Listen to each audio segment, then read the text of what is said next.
The Meditations of the Emperor Marcus Aurelius Antoninus by Marcus Aurelius. Translated by George Crystal, 1888 to 1944. Book 8. For repressing vainglory, it serves to remember that it is no longer in your power to make your whole life, even from your youth onwards, a life worthy of a philosopher. It is known to many, and you yourself know also, how far you are from wisdom. Confusion is upon you, and it now can be no easy matter for you to gain the reputation of a philosopher. The conditions of your life are against it. Now, therefore, as you see how the matter truly lies, put from you all thoughts of reputation among men, and let it suffice you to live so long as your nature wills, though that may be but a scanty remnant of a life. Study, therefore, the will of your nature, and be solicitous about nothing else. You've made many efforts and wandered much, but you have nowhere found happiness, not in syllogisms, not in riches, not in fame or pleasure, not in anything. Where then is it? In acting that part which human nature requires. How can you act that part? By holding principles as the source of your desires and actions. What principles? The principles of good and evil. That nothing is good for a man which does not make him just, temperate, courageous, and free, and that nothing can be evil which tends not to make him the contrary of all these. Upon every action, ask yourself, what is the effect of this for me? Shall I never repent of it? I shall presently be dead, and all these things gone.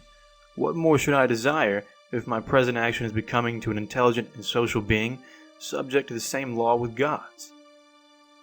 Alexander, Caesar, Pompey, what were they compared with Diogenes, Heraclitus, Socrates?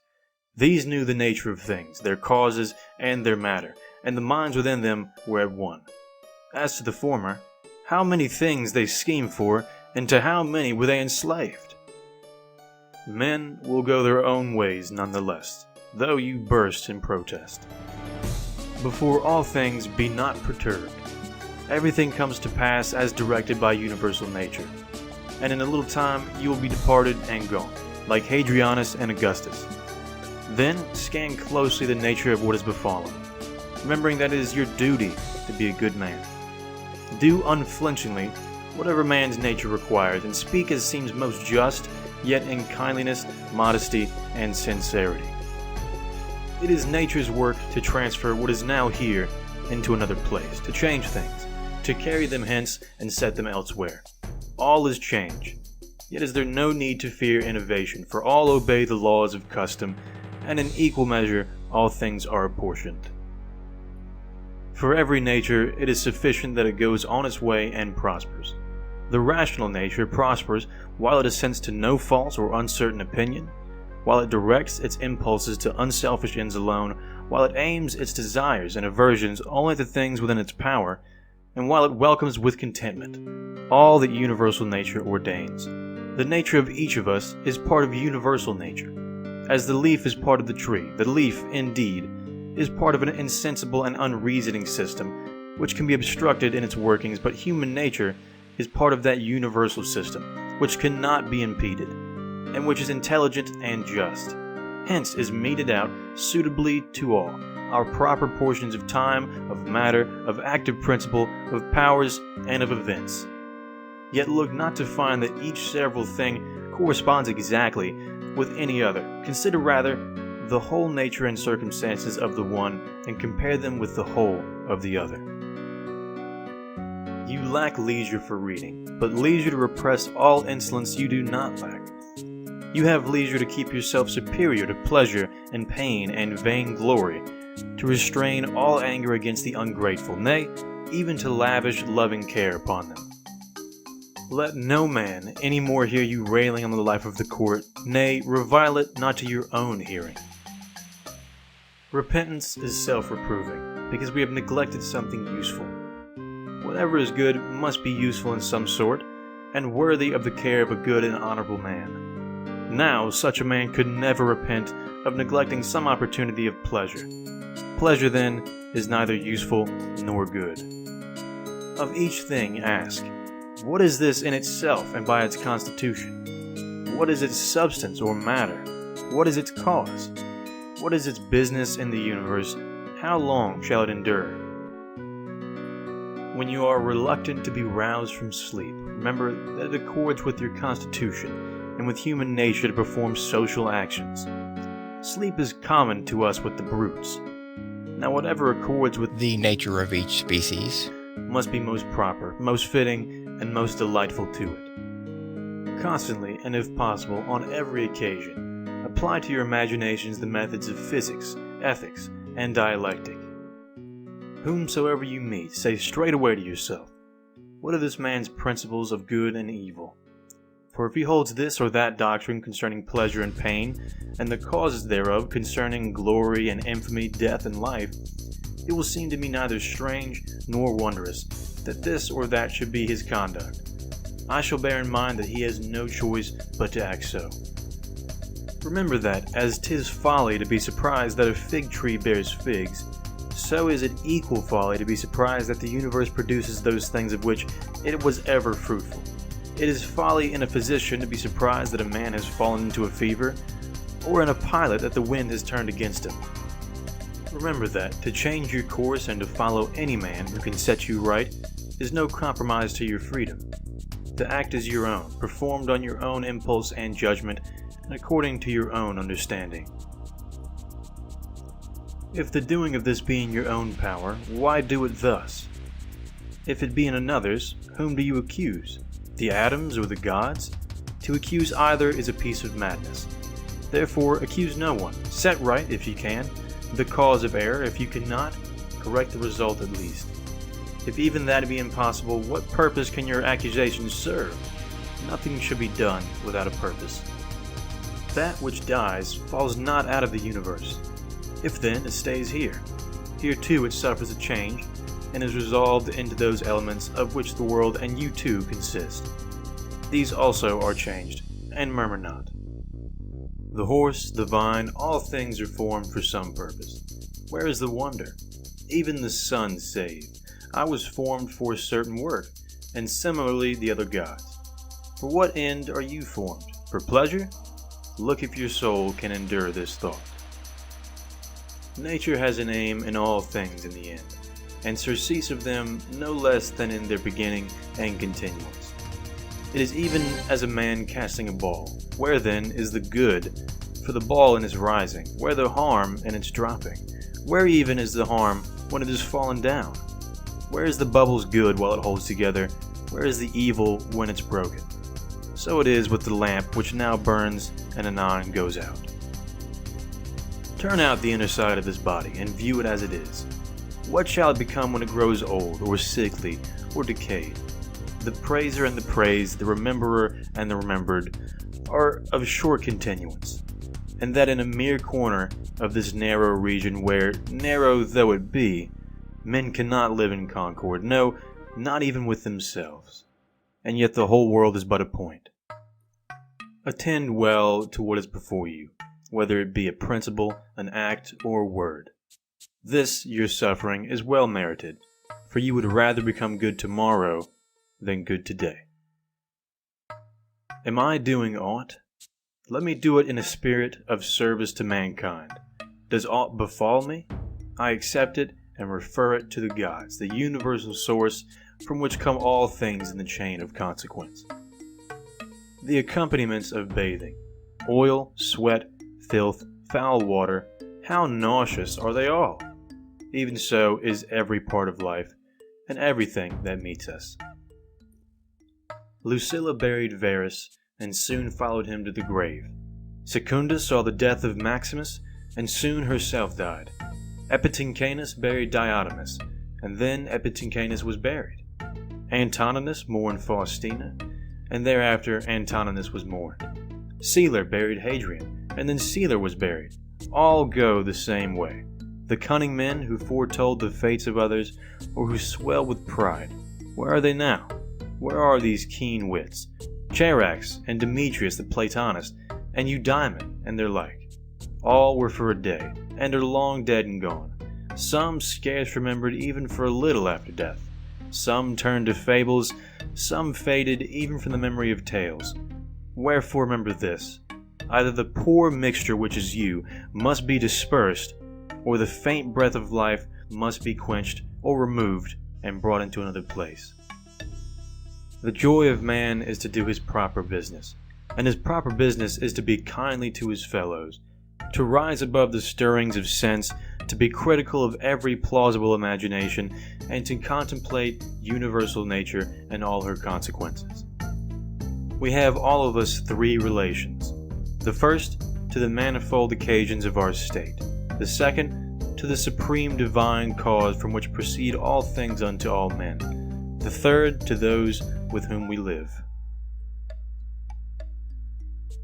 Pain is either an evil to the body, and then let the body so declare it, or an evil to the soul. But the soul can maintain her own serenity and calm, and refuse to conceive pain as an evil. All judgment, intention, desire, and aversion are within the soul, to which no evil can ascend. Blot out false imaginations, and say often to yourself, "It is now in my power to preserve my soul free from all wickedness, all lust, all confusion or disturbance. And then, as I truly discern the nature of things, I can use them all in due proportion." Be ever mindful of this power which nature has given you. Speak, whether in the Senate or elsewhere, with dignity rather than elegance, and let your words ever be sound and virtuous. The court of Augustus, his wife, his daughter, his descendants, and his ancestors, his sister and Agrippa, his kinsmen, familiars, and friends, Arius and Maecenas, his physicians and his flamens. Death has them all. Think next of the death of a whole house, such as Pompey's, and of what we meet sometimes inscribed on tombs. He was the last of his race. Last of all, consider the solicitude of the ancestors of such men to leave a succession of their own posterity. Yet, at the end, one must come the last, and with him dies all that house. Order your life in its single acts, so that if each, as far as may be, attains its end, it will suffice. In this no one can hinder you. But you say, "May not something external withstand me?" Nothing can keep you from justice, temperance, and wisdom. Yet perhaps some other activity of mine may be obstructed. True, but by yielding to this impediment, and by turning with calmness to that which is in your power, you may happen on another course of action equally suited to the ordered life of which we are speaking. Receive the gifts of fortune without pride, and part with them without reluctance. You have seen a hand, a foot, or a head cut off from the rest of the body and lying dead at a distance from it. Even such as these does he make himself, so far as he can, who repines at what befalls, who severs himself from his fellow men, or who does any selfish deed. Are you cast forth from the natural unity? Nature made you to be a part of the whole, but you have cut yourself off from it. Yet here there is a glorious provision that you may reunite yourself if you will. In no other case has God granted you the privilege of reunion to a separate or severed part. Yet behold the goodness and bounty with which God hath honored mankind. He first puts it in their power not to be severed from this unity, and then, even when they are thus severed, he suffers them to return once more, to take their places as parts of the whole, and to grow one with it again. Universal nature, as she has imparted to each rational being almost all its faculties and powers, has given to us this one in particular among them. As nature converts to her use, ranges in destined order, and makes part of herself all that withstands or opposes her, so each rational being can make every impediment in his way a proper matter for himself to act upon, and can use it for his guiding purpose, whatever it may be. Do not confound yourself by considering the whole of life, and by dwelling upon the multitude of greatness of the pains and troubles to which you may probably be exposed. As each presents itself, ask yourself, is there anything intolerable and insufferable in this? You will be ashamed to own it. And then recollect that it is neither the past nor the future that can oppress you, but always the present only, and the ills of the present will be much diminished if you restrict it within its own proper bounds, and take your soul to task if it cannot bear up even against this one thing. Does Panthea or Pergamus now sit mourning at the tomb of Varus? Or Chabrias or Diotimus at the tomb of Hadrian? Absurd! And if they were still mourning, could their masters be sensible of it? Or if they were sensible of it, would it give them any pleasure? Or if they were pleased, could the mourners live forever? Was it not fate that they should grow old men and women and then die? What, then, would become of the illustrious dead when these faithful souls were gone? And all this toil for a vile body, naught but blood and corruption.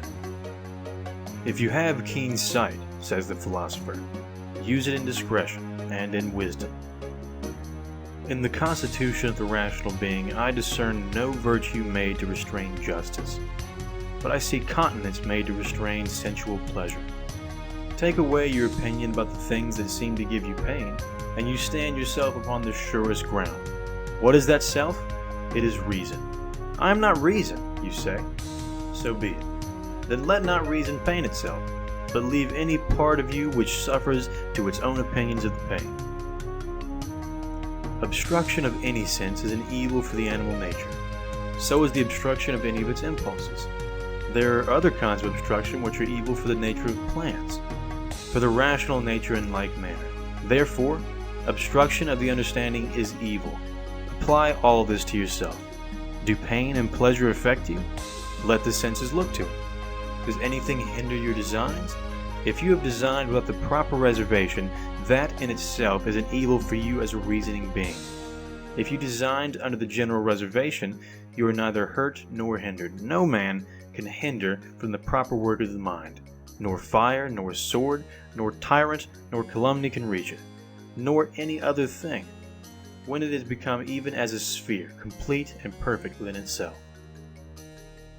I have no right to vex myself, who never yet willingly vexed anyone. Each man has his own pleasure.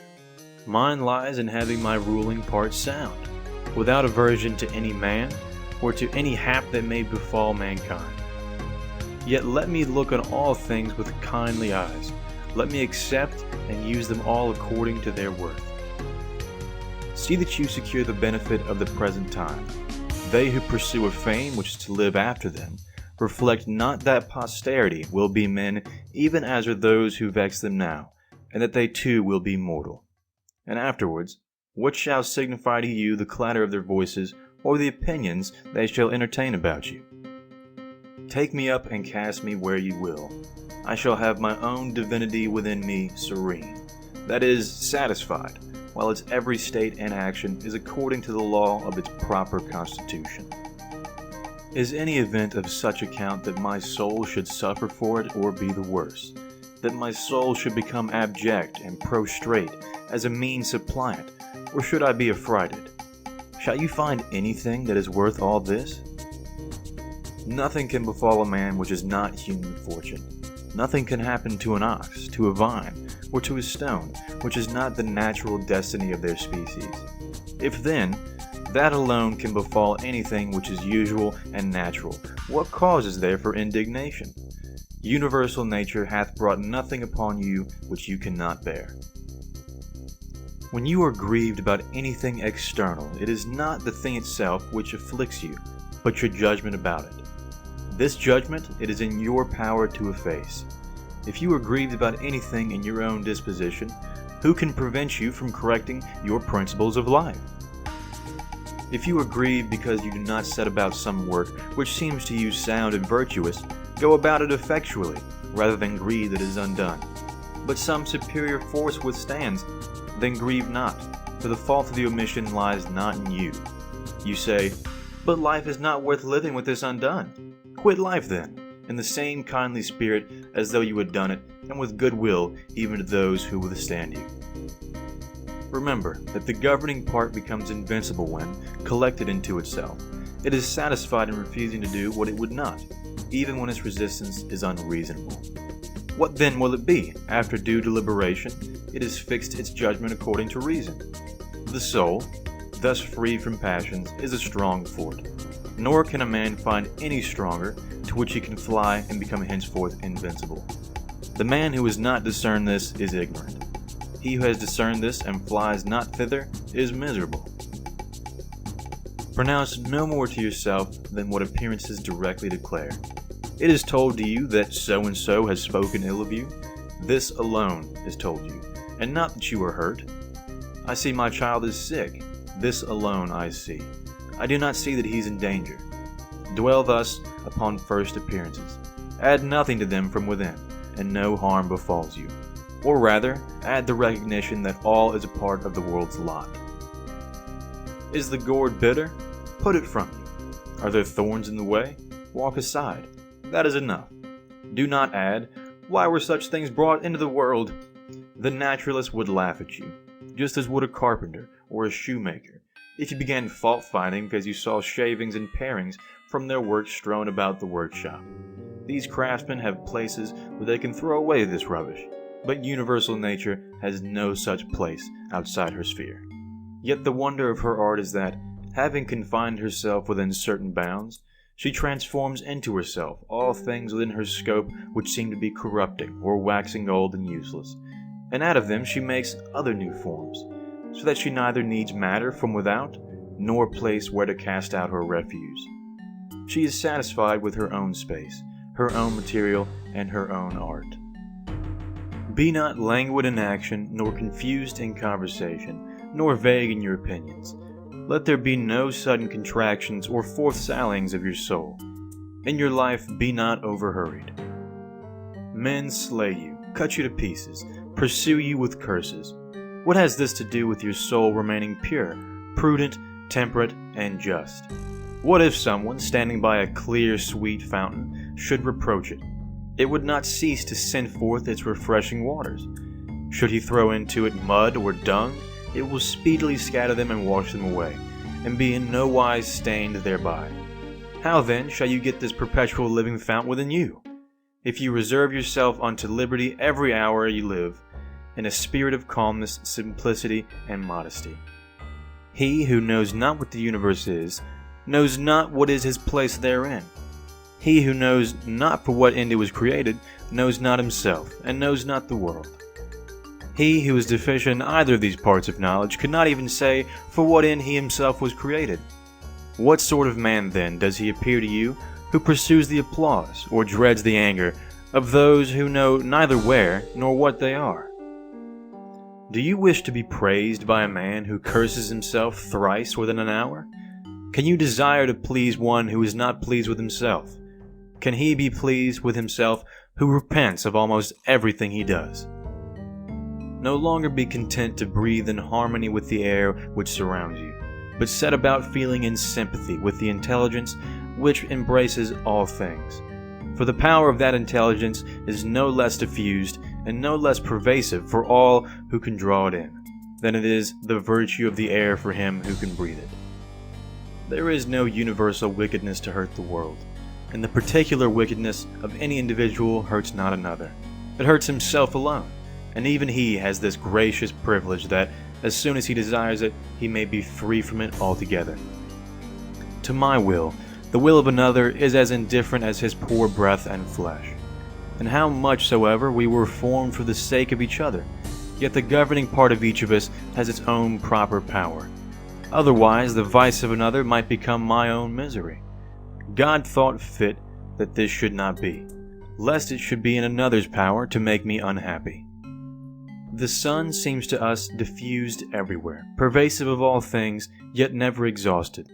This diffusion is a sort of extension, and hence the Greek word for rays is thought to be derived. You may observe the nature of a ray if you see it entering through some small hole into a darkened chamber. Its direction is straight, and is reflected around when it falls upon any solid body, which shuts it off from the air beyond. There it stands, and does not slip or fall. Now such should be the flow and diffusion of the understanding, never exhausted, always extending, not violently or furiously dashing against the obstacles that meet it, nor falling aside, but resting there, and illuminating whatever will receive it. That which will not transmit the light does but deprive itself of radiance. He who dreads death dreads either the extinction of all sense or the experience of a new one. If all sense be extinguished, there can be no sense of evil.